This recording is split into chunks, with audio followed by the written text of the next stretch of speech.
What are you hearing from the community about tents? Well, I hear two major themes. First of all, I hear people say, and virtually every one of the hundreds of calls we get every week starts like this: I'm a compassionate person, but... And then they talk about concerns they have about public safety, concerns about litter, needles, the environment.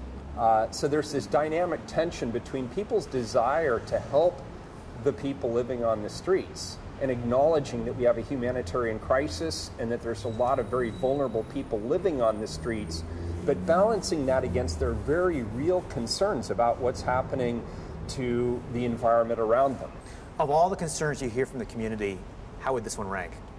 This is by far the single issue that we hear the most about. Homelessness has always been an issue here, though.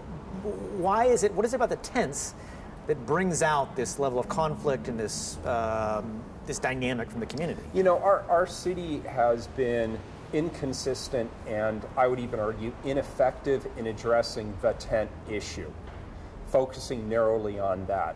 For a number of years, we weren't even enforcing overnight camping codes. Under my administration, when I came in, I said, look, I do not support tent camping as a matter of policy. I don't think it's the humane way to help people who are struggling either with addiction or mental health issues or poverty. And I said we're going to have more alternatives, safe, warm, clean alternatives to living on the streets. So over the last 2 years or so, we've doubled the number of emergency homeless shelters that we have available. And I said we're going to have different kinds of living accommodations because not everybody wants to go to a shelter.